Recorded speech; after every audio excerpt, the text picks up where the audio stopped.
Hello and welcome to the Celtic Down Under Podcast. I'm your host, Jared, and joining me tonight are Sean, Liam, and Johnny. How you going, Sean? Yeah, thanks for coming to me first, Jared. Since you knew I was did just it, mate. inhaling a pot noodle off there. Deliberately did it. I know you did. Yeah, apart from that, I'm doing all right, yeah. Bit nervous. You always are in the build-up, aren't you? Yeah, definitely. Getting the butterflies already. We'll be fine. The worst part for us over here is we've got to somehow sleep before it. Figure that out. Guys over in Glasgow in the UK and everything, they're all waking up and it's game day now. So it'll be interesting. But how are you, John? Yeah, I'm good. Just like we're saying, getting a bit butterflies in the stomach and getting the anticipation. I've got all my setup ready for waking up at 6 o'clock in the morning and sticking the rebs on. So yeah, like half buzzing and half. Yeah. Oh my god. Yeah. No, it's gonna happen anyway. It's 3:45 kickoff for me, so I'll be getting up pretty early and going straight to work after that. You'll be up before the birds, Sean. Perfect. Oh man, those crows have been waking me up all week, you fuckers. Because I've been having to have the window open, keep cool. But oh my god, what's going on with you, Liam? How's it going in Japan? I'm in isolation, boys. Don't worry, it's not because the wife's left me. It's because it's I had a COVID test yesterday, which luckily was negative. But schools have told me to stay home for the next 3 days just for safety's sake. So I do have a bit of the sniffles, a bit of a cold because unlike Alan McGregor, I actually caught something at the weekend. That was good. Rangers fans Well rehearsed. Yeah, I heard Alan McGregor did catch something at the weekend, but it was probably chlamydia. Out celebrating his 40th. Oh dear. All right, so what we'll do is we'll do the usual. So if you're tuning in and you haven't already done so, please subscribe to the Celtic Down Under Podcast, whether it's on your podcast app or on YouTube. Follow us on Twitter, Facebook. All the socials are up the top of the screen, so you can find us that way. If you're tuning in and you want to get involved tonight in the comments section, please just make sure you grant access for Facebook, so you can do that if you're watching through there. If you're watching it on Twitter or on YouTube, that's fine. Just comment away. We might get some of them up there. But what we'll do is we'll start off with the usual. I know everyone wants to talk about the derby, so we'll hold off on that for a couple more minutes. We'll quickly rehash the game from the weekend. Celtic 1, Dundee United 0. Liam, what was your thoughts on the game? An absolutely awful game for 90 minutes and followed by 1 minute of unbridled joy. So he said. Aye. Add your own punchline in there, boys. No, it was just one of those games where I had the feeling we were going to get the goal, but then as time went on, and start to think, wait a minute, maybe no here, because their keeper was just that Seacrest is one of the best keepers on form, one of the best keepers in Britain at the moment. The guy's phenomenal. Celtic really should look to make moves for him in the summer, especially if he's going to be a free agent, as is being rumoured. But it was just it's a cliche, but games like that are where, if you're going to win the league, you have to capitalise when your rivals slip up. And after that Ross County Rangers game, the worst thing possible would have been if we hadn't capitalised on that. So it was a nice wee psychological barrier to break over, because I don't think we did that at all last season. I can't remember a time when they lost or drew and then we won. They didn't lose all season in the league, so there you go. Yeah. It's only when they had a few draws. Aye, but even when they drew, usually we either drew or get beat as well. So, yep. So it's just a. Sean, do you want to take over? Your thoughts? Same thing, man. It was a really frustrating 90 minutes, and I thought it was headed for 0-0, like from the moment that O'Reilly missed that. I wouldn't call it a sitter, but it was a really big chance. Whoever it was found him on the Jota, I think, found him on the penalty spot, and he put it wide. From then on, it looked like 0-0. Giakoumakis was pretty poor. As good as he was against Hearts, he was really poor against Dundee United, and that one that everyone's crediting Seagrass with being like save of the season. I'm like, well, if you actually see the angle from behind the goals, it's not even on target. Like it looks like he's hitting the outside of the post with that shot. So and also I think he was kind of the arse went out of him after the one where he was through in goal, and Butcher managed to sneak in his blindside and get the ball away.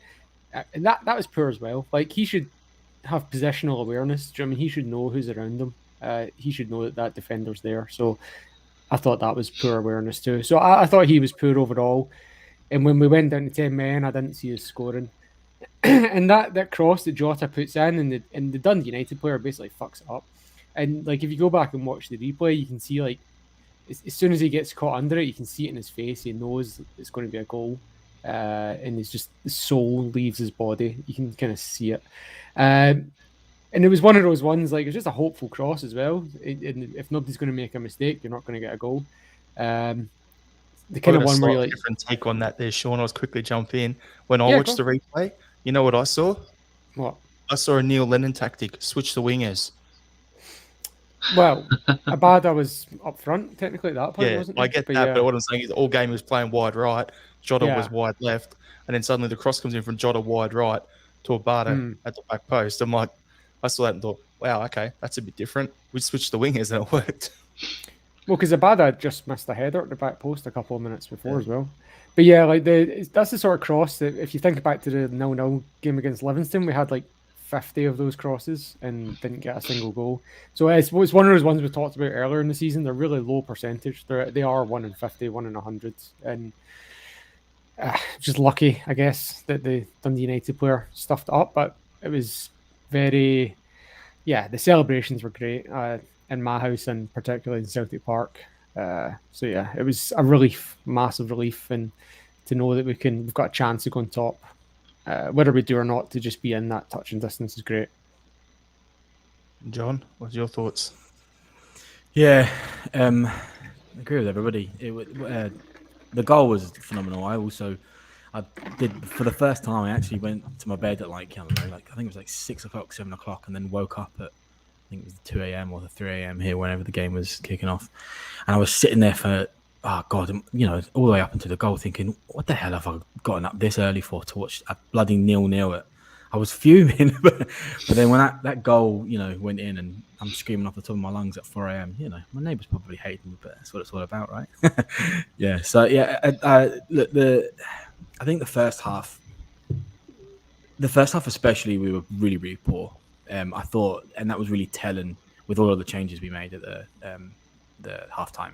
So yeah, it was one of those ones that you were watching where you were literally you could feel a goal coming, but it was just we were so inefficient in front of goal. You could definitely feel it coming. We were just being ineffective in the front of goal. So yeah, I think we well deserved the win. And then maybe on another day when maybe like Giacomakis is having a better game and stuff, some of those goals, because there's a couple of ones that he just sort of sclaffed and nearly went in. You sort of saw the ball sort of spinning and rolling, and it never really managed to get into the back of the net. But maybe on another day, that's a goal. Look, I think the midfield actually had a really good game. I think it's worth talking about Bitton. I think both. I don't have any arguments with the sending off. I think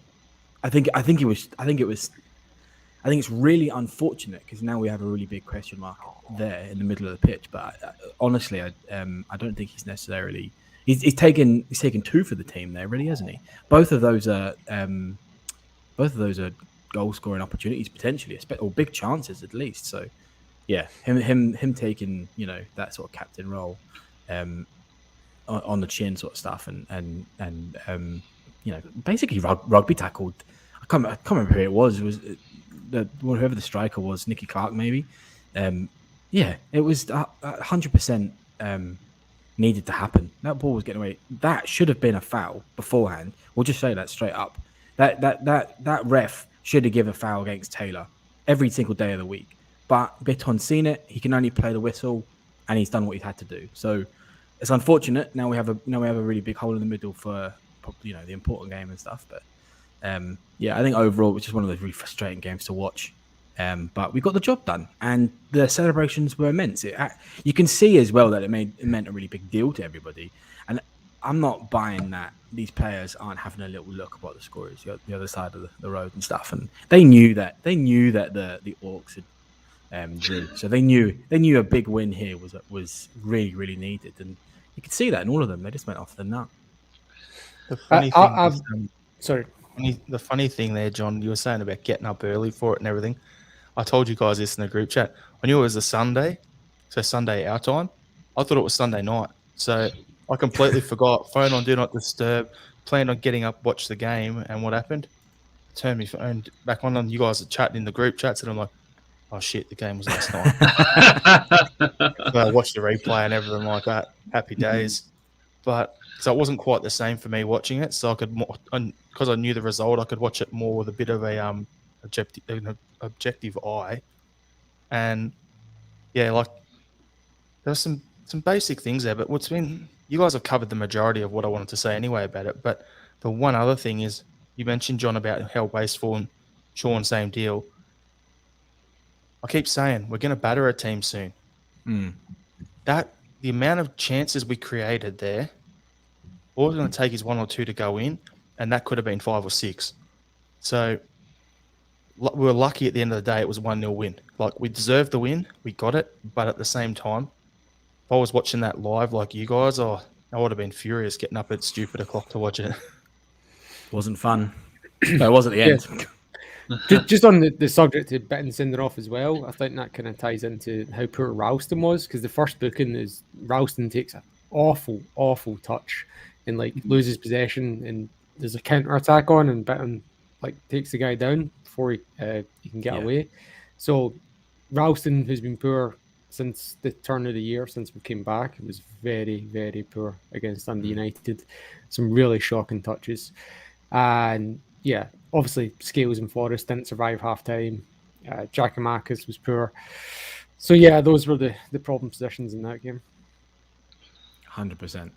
And I think it's also worth mentioning the Doak when he came on as well, 16-year-old. Look, I've seen a lot of people say he didn't really do much. I actually think he did for his debut and at Celtic Park in such a big game as well. I think he did pretty good, to be honest. He looked on that, John. Yeah, perfect. Like what you're saying is, with him, I look at it and go, you're spot on. Like, he doesn't look like your typical 16-year-old, first of all. But for Ange to put him on in that scenario shows that he's got faith in him and that there's a player there. Because knowing Ange and the way he's been over the years, he likes to bring through younger guys. He's not going to put someone in unless they've earned it. 100%. Liam, you wanted to say something before I jumped in. I was just going to say that talking about Beaton, does it not speak volumes to how far he has come this year that we are all going into the game tonight thinking, oh shit, Beaton's not playing?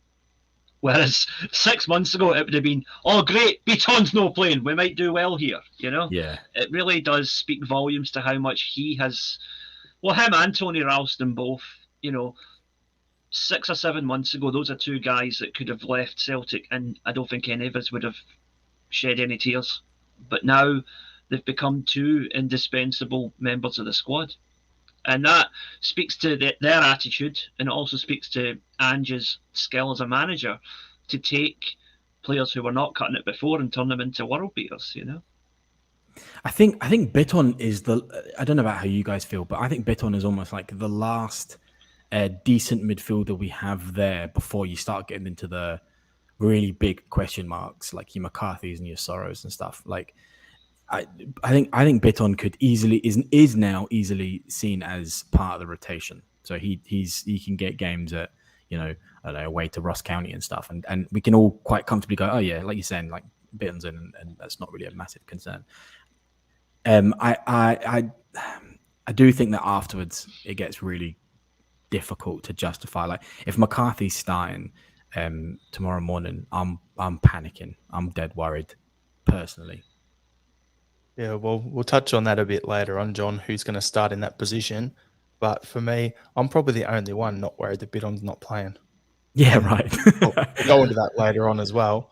But yeah, it's I'm not too upset that he's not playing. Like, it is what it is. But as you guys said, 6 months ago would have been Bitton's playing great. He's in there now. Cool. Because he's back in his proper position. He's back playing the midfield where we signed him and what his proper position is. Yeah. None of this, let's play guys in different positions because we need someone there. Let's play Kelmack at left back. Let's play Bitton at centre back. Yeah. That sort of stuff. Let's play not Michael Johnson, Lewis Morgan as a striker. And then I think the only caveat there is Abada up front is you could almost turn him into a centre forward. I reckon he's one. Anywhere across the front three. 21 years old now, whatever he is, give him another 6 to 18 months under Ange, and that'll be his natural position. Maybe, yeah. He can definitely do a job there, like an actual decent job as well. I think just my final point on Bitton. I think it's good that he's finally having a season that he's having now. Seeing that next year is testimonial. That's quite good. Like if he was having a testimonial where he was sort of in obscurity in the squad, and then that's unfortunate for the player that's been there for 10 years. But he's actually having a really big part in the team now. So maybe if he keeps it up next year, his testimonial will be a really big event. Do you know, just come back to something you picked up on there, John.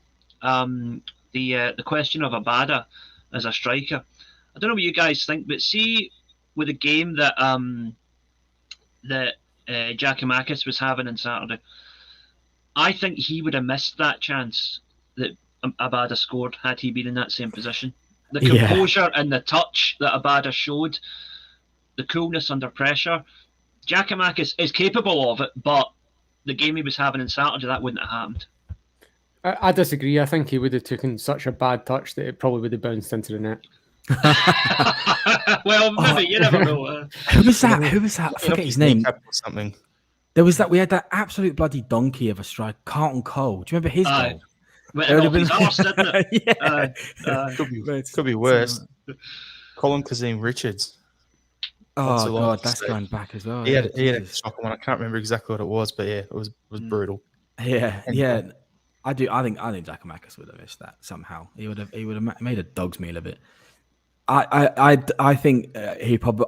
Well, anyway, we're going to talk about the squad. I think Giakoumakis. I always thought he was a bit of a.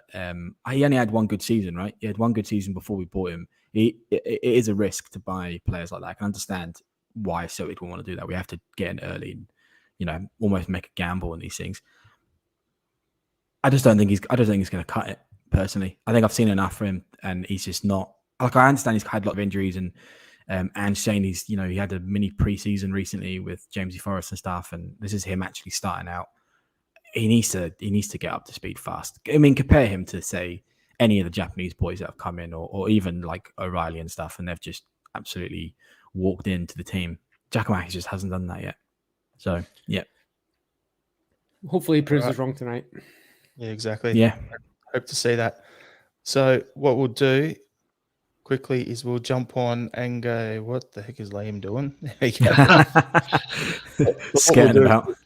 Sorry, guys. I think my internet has caught a virus as well as me today. Before we get into the Derby preview, I just want to quickly touch on the transfer deadline day. No incomings. Uragiri out to Ostend on loan with a fee agreed, and Monty to Aberdeen till the end of the season. We'll quickly go around the room here real quick. One or two sentences on what we think of each of them, and then we'll just get on with it. So, Sean, what's your thought on the Uragiri one? I mean, I'm assuming there's no loan to buy option, which is fine. That's what I want. Get him some minutes in a good level. There's a loan to buy on it. It's already Is agreed. There's it's the exact same thing we did with Jack Hendry with the same club. Didn't learn the lesson, did they? John? I actually personally, I'm not bothered that there's an option to buy on him. I understand he had a decent game against Betis and stuff, but I think if we're to believe all the rumours and stuff that he's turned up and he's miles off it from even the B team. Good. All the best to him and stuff, but I'm not bothered that he's moving on. I think, young lad is might have a better career, but it's just not at Celtic. So, not bothered at all by that one. Almost probably goes far as saying I'm a bit happy about it. Monty to Aberdeen. Yeah, we'll fantastic. do Monty next, John. Just sorry. All right, we'll do that. Liam, we'll do that next. Uragiri. Yeah. have you ever seen a player looking more pissed off in his signing for a new club photo shoot than Urhoghide was the other night? He did not look like a happy bunny. I think Lennon bloke who left. There's the only one I can say that compares. There's a Lennon who left Tottenham and went to Everton. It's the only one. I think Aaron Lennon or something like that. Aye, Only one that compares to this. Like, did not look happy. Yeah. But I tend to agree with John here, because even if it does become a permanent move for the boy, we're gonna turn a profit on it because we signed him for basically nothing in the close season. So, a player who may or may not make it into the first team squad, I don't think is ever going to be a first team pick. Could go on to play well at a decent level elsewhere, and if Celtic make a few quid out of it, we all win. So I don't think it's a great loss either way. Yeah, for me, I kind of agree. I would have rather he just went on loan without the fee. Like, because if he plays well over in Belgium the same way Hendry did, his value is going to go through the roof. And the only thing we run the risk of here is he goes there, he plays well, then they find a seller for him, settle us off, pay us, and then make the big sell on again, like what happened with Hendry. But at the same time, as you guys, John and Liam, as you just said, he's miles off the first team with us. So, yeah, if we make a profit on him overall, so be it. That's it. Now, with Monty, I think it's a great spot for him to land, go up there, have Bruni around. So he's got someone he knows there, someone who knows his game. Get some development within our league against the teams that we're going to play against when he comes back. And at the same pitches, in the same sort of weather conditions, I think it's a no-brainer. I think it's a great place for him to land, and it's a really good move. What's your thoughts, Sean?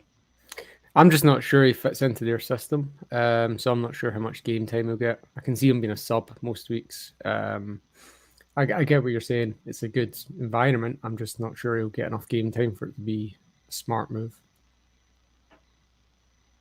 John? Yeah, fair point there, Sean, to be honest. It depends on what position they're playing him as well, to be honest. I mean, is he there to replace Hedges? I think Hedges moved on recently in this window at least. Is he going to be a winger sort of stuff, or is he going to be a left back? Hopefully it's as a winger. They signed a Dutch boy to replace Hedges. Yeah, right. So look, you're probably right. Then he probably won't get as much game time as what we're all thinking, right? Which is the Christie model. He might not quite get that amount of exposure, but yeah, I do still think it's a good move. The guy's not going to get much game time, I don't think, at Celtic. So any more than that, if he's playing 10 to 15 games a year, it's going to be more than he's going to get at Celtic. So yeah, good for himself, I think, and hopefully, fingers crossed, overall, it's good for everyone. Yeah, at the end of the day, he needs to prove that he can hold down a first-team place in order to justify competing for a first-team place at Celtic. And Aberdeen is a much better level than any of the other options that were available. So I think, yeah, good experience of the league, like you guys have said. A good opportunity to basically try and become the Ryan Christie 2.0. And Aberdeen, well, they anything that helps them do well against the Huns is all right in my book. So, yeah, again, a win all round, I think. All right. So what we're going to do, we're going to get into the Derby preview. Before we do that, though, there's a question, and I have to bring it up. And Sean, I'm going to throw to you to answer it. But the reason I've got to bring it up is, first of all, there's a couple of good points. Second of all, the person's name. I'm not gonna. No. I shan't say the name out loud. It's a clever one. We'll answer this game as a grand final and have the boys running through a brick wall. Massive game to win and lose. Psychological damage could result if one or other side melts down. The short answer is no. If you caught the Josip Janovic interview, he was put up for the pre-game last night, and he specifically stated that we were approaching it the same as any other game. And he literally said, we'll be playing the game as if we were playing Hearts or Hibs and building up the same way. And Brendan Rodgers used to take that approach as well, and that's what a lot of top managers do now as well. It's never never as high, never as low, and play the game, not the occasion. Fire in your belly, ice in your head, all that sort of stuff. Basically, try to keep players on a level, because if they get too G'd up, it can actually be counterproductive. And you've seen it when we scored against Dundee United, and Ange was, he didn't celebrate. He was like, calm down, calm down, keep the head, so he's one of those. Ange is the kind of manager who's just going to try and keep it on a level. And Juranovic is straight up came out and specifically answered that question. All right. So what we'll do now is we'll go round and we'll go, who do you think will play? So that'll be our starting lineups. We'll start off with that. What I'll do before we even get into that, though, is I want to touch on the Rangers starting lineup, because we'll start with that, because the Rangers lineup is going to tie into other things we're going to talk about later. So I've got their lineup for their 3-0 draw against Ross County. So they have McGregor in goal, back line of Barisic at left back, Bassi, Goldson at centre back, Tavernier at right back, midfield of Aribo, Kamara, and Arfield, and up front was Itten as a striker with Kent and Diallo outright. For me, I think Itten won't start. I reckon it'll either be Roof or Sakala who will be starting the striker. The rest of that lineup, I think, will be the same for the game. That's where I think they'll line up. Now, what do you guys think? Think I'm okay with that, or do you think there'll be any other changes? Remember, Morales is away, sitting in a hotel somewhere on a stand or something for Colombia, not playing. No. Yeah, no, I think you're right. Yep. I think that's right. Yeah. McGregor may get dropped, but probably not. Okay, so when we go to their lineup first, now the reason I brought that up, the last couple of seasons, Tavernier, right back, who's been playing left back for us? No one's really done anything to make him have to actually defend. He's in for a torrid time, in my opinion. And this is one of the storylines to watch in the game. Will Jota make him look second rate, third rate, fourth rate, or put him in the retirement home? That's the first thing. On the other wing, you've got Barisic, who's not very quick, and you've got Abada, who's pretty rapid over the first 3 or 4 steps running at him. I see some weakness in that back line of theirs. And Mbassi was at fault for one of their goals on the weekend against Ross County, because he's a natural full-back playing centre-back for him. I think their back line is there to be got at. And you touched on it earlier, Sean, about Giakoumakis, and he didn't play well on the weekend. Do we start? We got our wingers. We know what they're going to be like, but do we start Maeda? He's only played 20 minutes last night for Japan, and play him for first half or an hour? Or do we go with Giakoumakis for 45 minutes to an hour and then put Maeda on later? That's the first question I've got for you. What do you guys think we will do on our starting lineup based on what we think they're going to do defensively? So, Sean, what's your starting lineup? I'm pretty sure Ange said that Maeda wouldn't start. I think he said he was just swaying on whether he would be on the bench or not. Come on, Ange also said that Kyogo was nowhere near fit, and then he played him just before Christmas.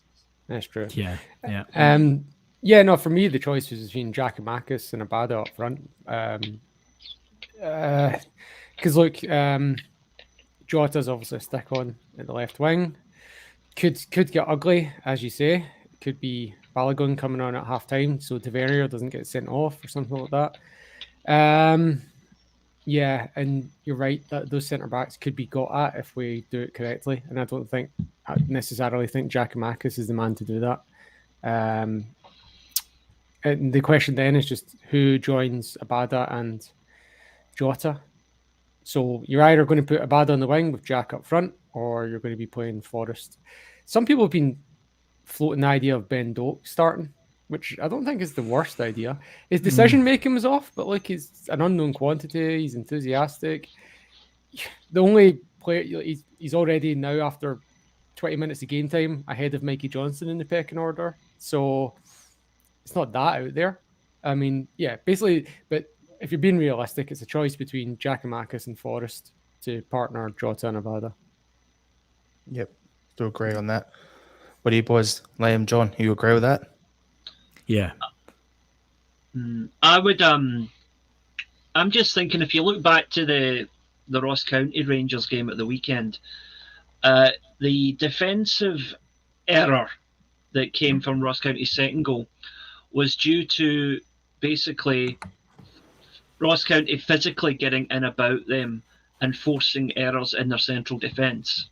And the other two were goalkeeping errors. But I don't think if McGregor plays, I don't see him making the same kind of goalkeeping mistakes again, because he is a good goalkeeper and he does tend to save his best games for against us. But I think that Giakoumakis can create that physical, how can I say, that kind of intimidation factor and rough them up a bit. Because if it's that same central defensive pairing as Rangers had at the weekend, then you could drive a bus through that, and Giakoumakis can be that bus. Then what you do is, assuming that Maeda makes the bench, which I think he probably will, you then have the option after an hour. How's it going? Do we either move Abada into centre forward like we did against Dundee United and bring on Forrest, or do we take Giakoumakis off and just switch him straight for Maeda? Either way, you've got fresh attacking impetus coming on, running at tired defenders who have been ran ragged, hopefully, by Abada and Jota for at least an hour, and roughed up a bit by Giakoumakis. So we just got Patrick Miller in the comments saying the exact same thing as you've just said. Yeah, I think that personally, that's how I would go. And even better, if the rumours are true that Kalmak might make a comeback, then we're getting talking that midfield in a minute, Liam. So we'll discuss that dynamic in a couple of seconds. But key thing for me, called the podcast tonight, Derby Daiz. I'm calling it. Maeda off the bench, whack. It's gonna happen. Double for Maeda. So I definitely think it's a given that look, I think Maeda probably is coming on, right? I wouldn't be surprised if that's happening. We can all say he's not starting, right? I think that'd be a lot to ask of him.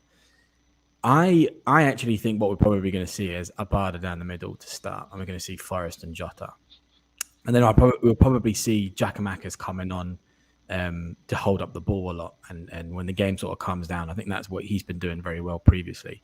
And then we might actually see Maeda coming on as a winger instead, and coming on for Forrest, somebody like that, and leaving Jota on.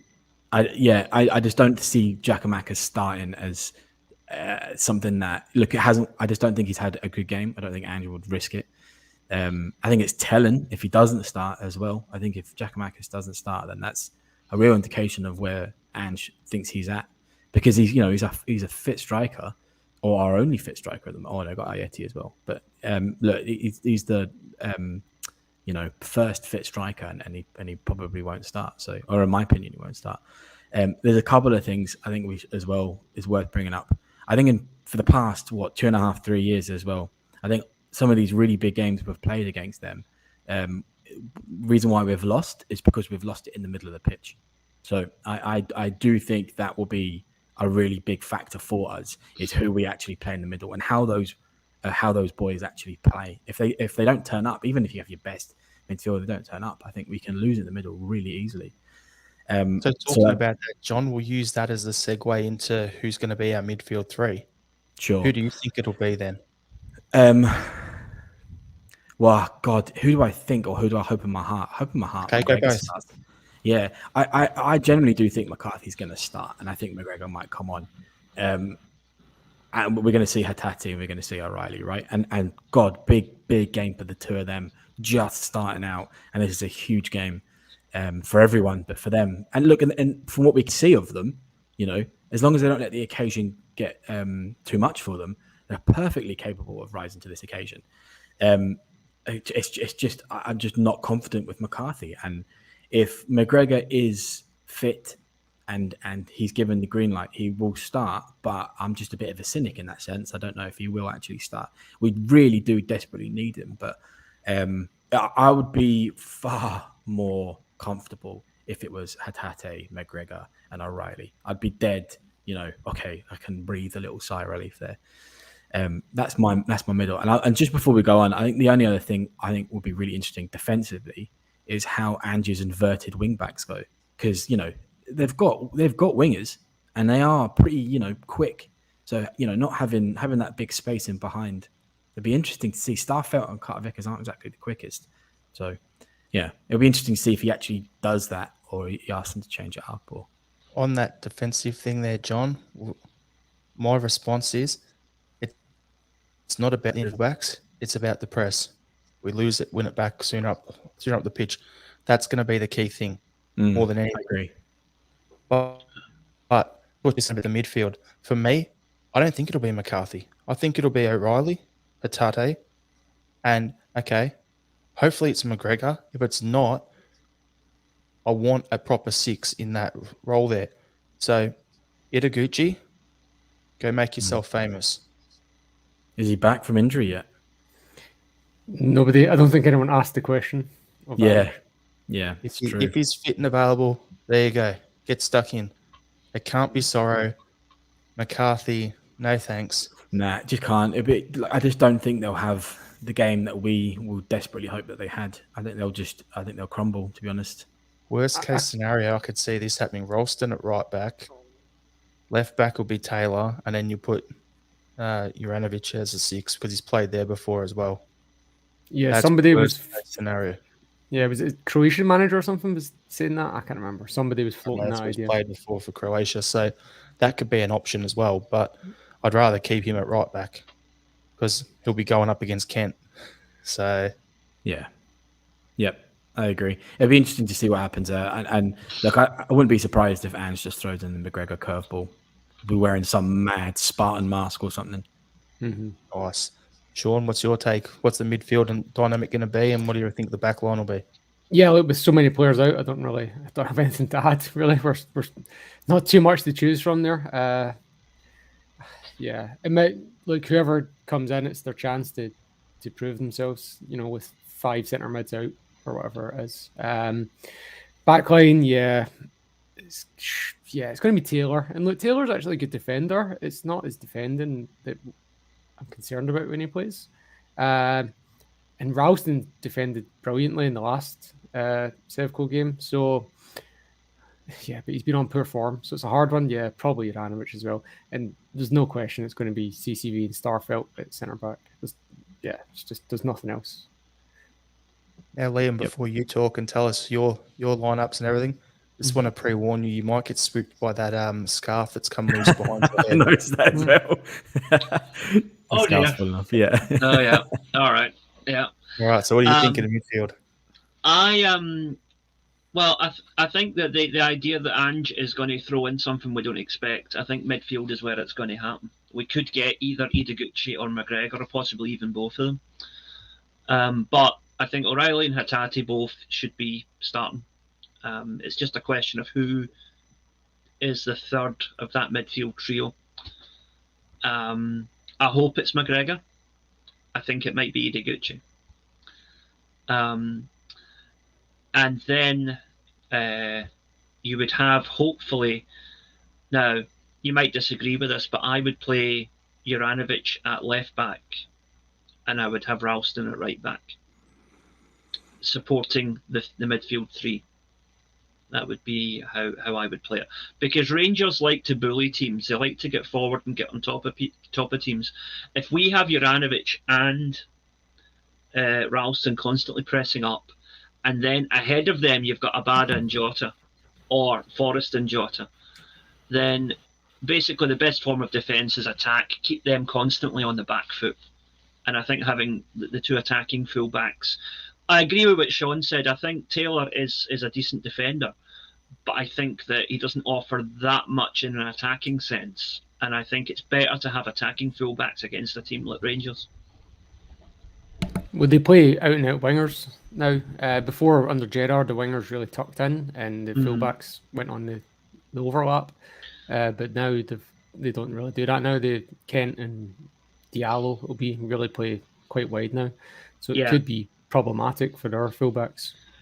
But that's what I mean. If we keep the constant forward press, those wingers aren't going to get the space to do what they want to do, hopefully.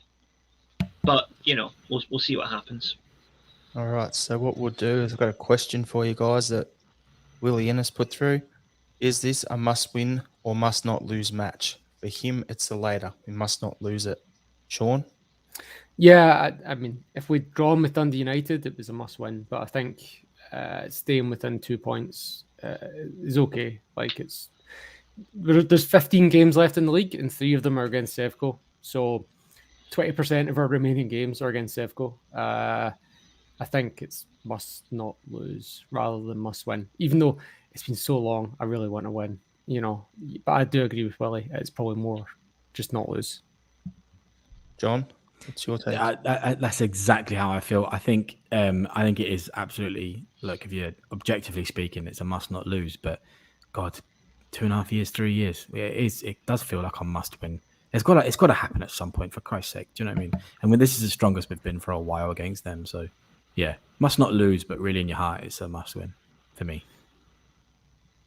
I'd agree, must not lose, but I think if we could win it, there's a domino effect there, because their bottle, they will well and truly have a crash of their bottle if we win, and if we can win well, because they've then got a tricky game against Hearts coming up right after it, and you could have a full switch. We could go from being 2 points behind to being maybe 4 points ahead within the next couple of weeks if they go on a wee slump after we beat them.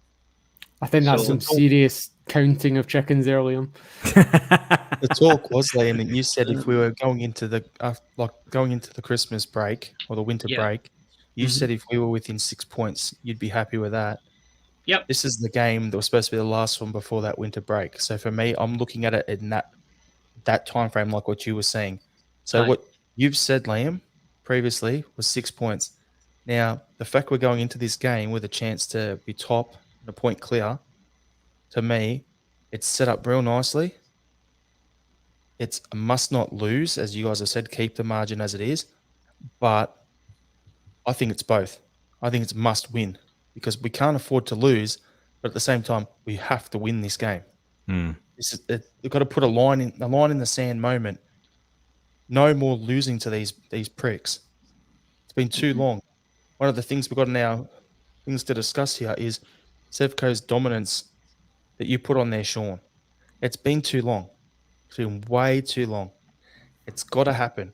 And it's set up perfect in that their form hasn't been that great since we've come back.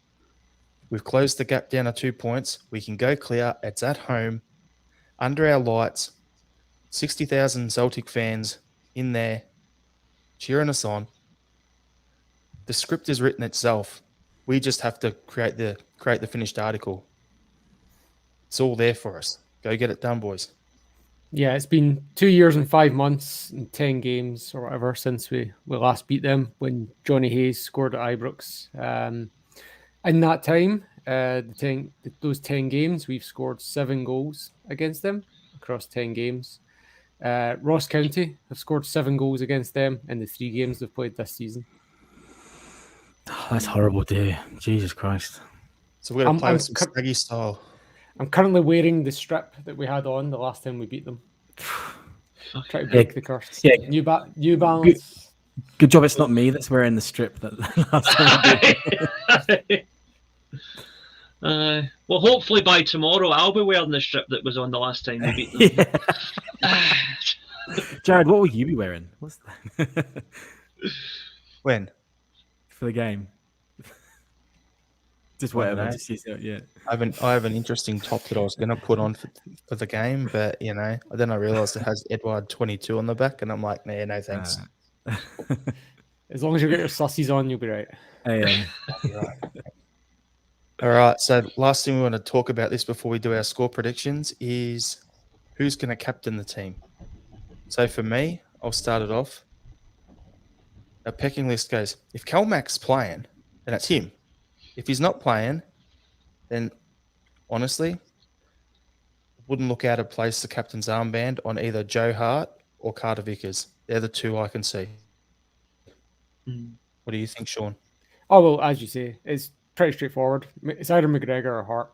And if McGregor's in, it's McGregor. If McGregor's not, it's Hart. my understanding is that's just the kind of next man up, because the last few games it's been, is it going to be Hart or Bitton, and it was Bitton, but now with him out, it's going to be Hart. Yeah, I agree with that. I think it's a given. It will be Hart. Yeah, aye, Joe Hart. And obviously that's only if McGregor's not playing, right? It's obviously of course, aye. Going straight to McGregor if he's back. Paul McGinley in the comments. We beat them in the League Cup with Big Julian. Ah, yeah. Yep. But we're talking about league. Yeah. Leagues. No, But he's right. That was more recent. Yeah, I just missed it. That is more recent. Yes, but if we're talking about beating them in the league, then it's been a long time there. But you're right. But even in that game, we played like absolute crap. So yeah, it wasn't anything special. So yeah, we got to win. We got to win, and we got to get it done properly. Easiest way here. Now, here comes the fun part. Rangers fans who are tuning in or watching this after the fact, and you want to pick on us, I'm just going to come straight at you now. It's happening. We're winning. And I've already said Daiz and Maeda will come off the bench and score 2. I'm going to do you pricks 4-1. And the one's because you always get your token penalty. Come at me. I do like your ambition. Sean, what are you expecting? Oh, well, I think we might get our token red card. So hopefully we're already 3 goals up by that point, and it's probably going to finish 3-2 after that. Johnny? Yeah, look, I think it's going to be tight, right? I think it's going to be one of those games where it might be 1-0 up until like 65, 70 minutes. I'm going to say 3-1. I think we might just break the seal. We're winning 3-1. Jesus, God, wouldn't go the other way. I'm going to say 3. I'm going to say 3-0 because Joe Hart is going to save the Rangers penalty. There you go. Even better. So, my thing we mentioned early on about no Morelos for Rangers, and I actually reckon that's a dish by distraction for them for this game, because he gets that in his head wound up usually that he just balloons things elsewhere. So I'm actually being realistic here for a second. Playing Sakala or Roof through the middle is actually an upgrade for them against us than playing Morelos there. So yeah, I said 1 as a penalty, but yeah, I think Roof in particular could be a questionable player, and I'm just gonna single out a couple other their players to keep an eye on. Would be Aribo. I reckon this season he's been one of the best players in the league. Taking the green tinted specs off, to be honest with you. He's one of those guys where we're really going to have to clamp down on him to make sure their midfield doesn't overrun us, because that's where I think they've won these last few games. They've smashed us to bits in the midfield. Yeah, they have. Yeah. Remember, Aribo was on that viral bloody list of players that we were watching or trying to go for and stuff. So the paper. Yeah, that I don't know, whatever it was, meeting minutes or something.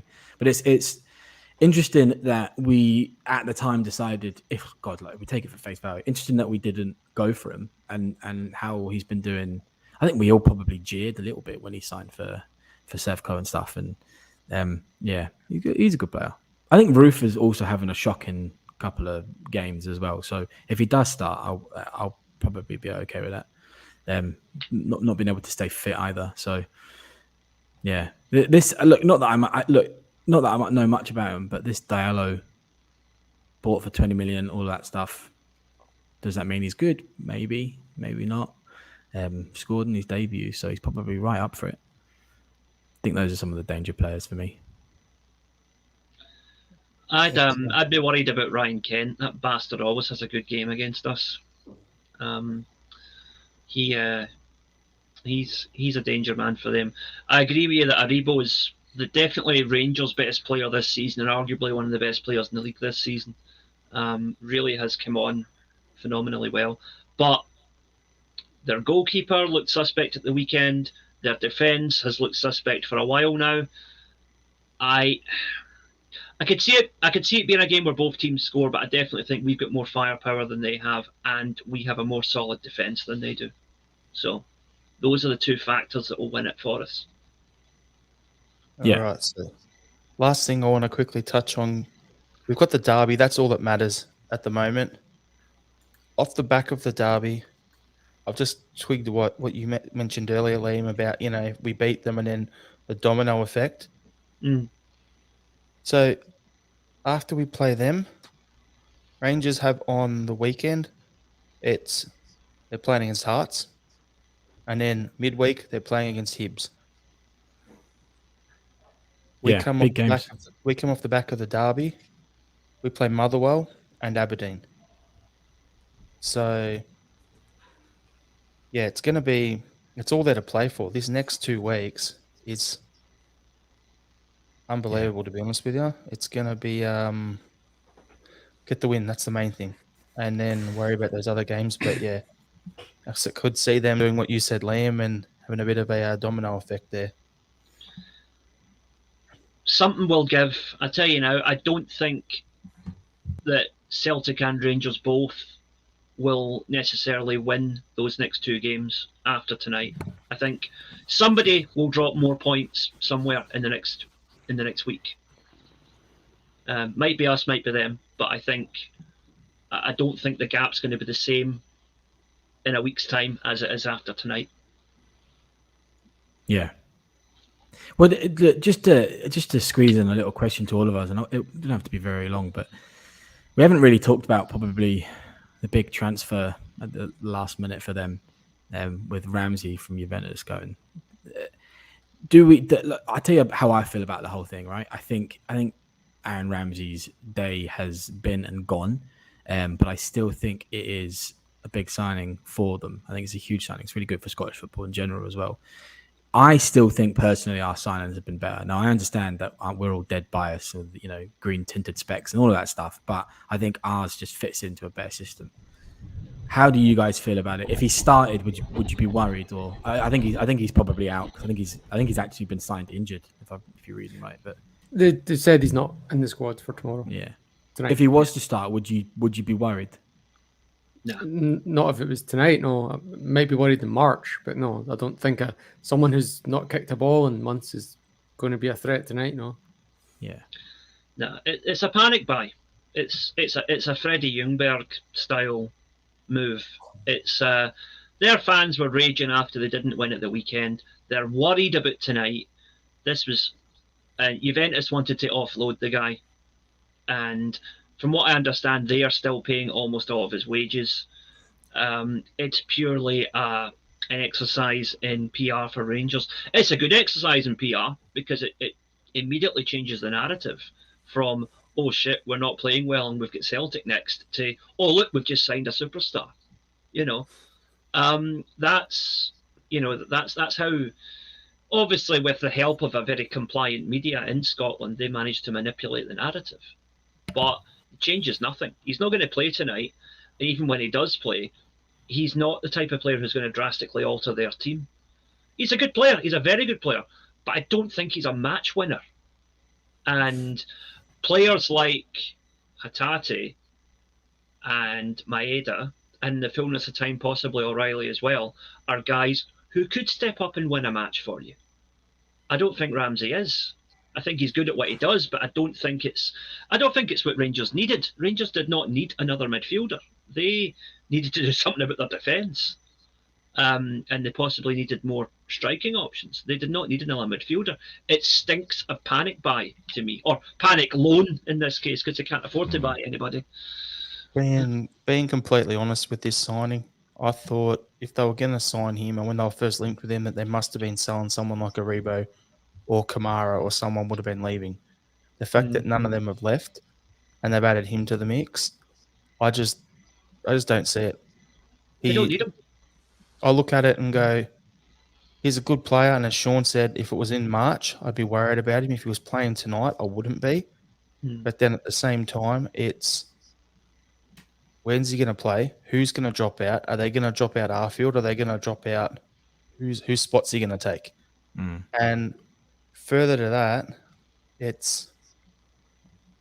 think it's the sort of one where, okay, if he's on €300,000 or whatever a week, and Rangers are paying how much? Like 30 grand a week, something like that? At most, yeah. At most? Yeah, he's on 400,000 a week, apparently. Yeah. Yeah. That's Well, insane. whatever he's on, if they're paying at 25, 30 a week of it, how's that fit within their pay structure of the club? It's a huge risk that they're taking because I think, honestly, if it doesn't work out and they don't win the league, I think they're in. I know, almost wishful thinking, but we can all see the financial sheets. They're in trouble. They're in massive trouble again. That poor wee face painter's just been bumped even further down the line, hasn't it? Yeah, so anyway, enough about them. Yeah, enough about them, yeah. Buzzing for the game, can't wait. It's going to be a long-ass night to, get up at 6 a.m. or whatever to watch it. So, yeah, looking forward to it. Let's get the win, Celtic. And we'll go to our final thoughts that we do at the end of every pod. I'll go first because, just want to give a shout out. Seeing that Wraith Rovers have signed David Goodwillie,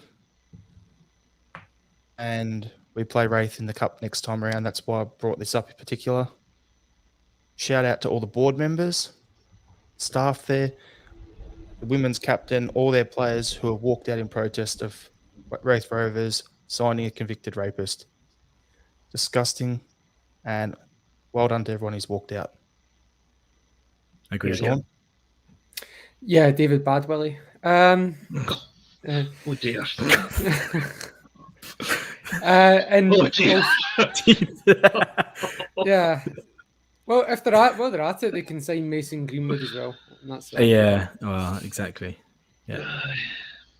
And we should probably say alleged rather than convicted, just because civil case and stuff. But look, my final thought, and I don't know how much this has been going about, but I saw a lot of chat saying that Forrest is probably past it with him coming off and stuff, and these whether we believe in these late rumors, late transfer window rumors that he was off to Hibs on loan and stuff.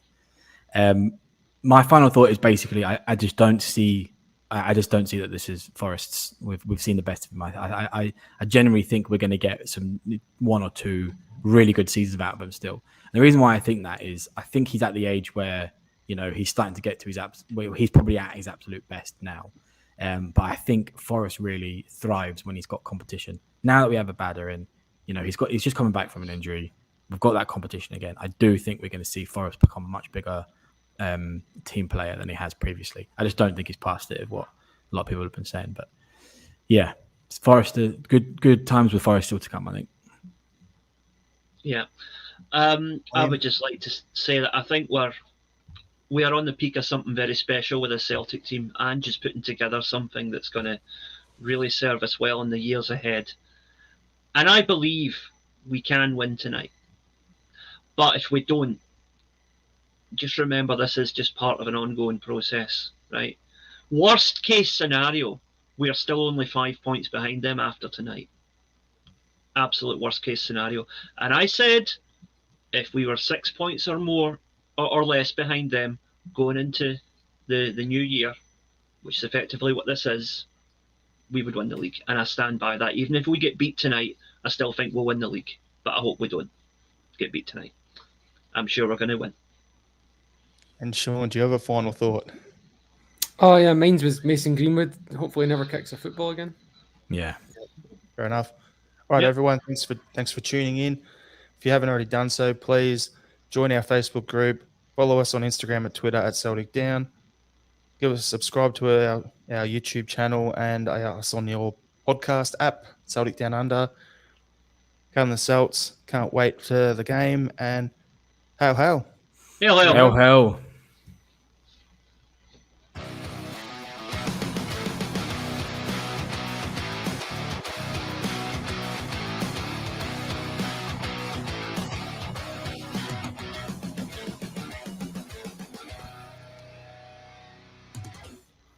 Job it.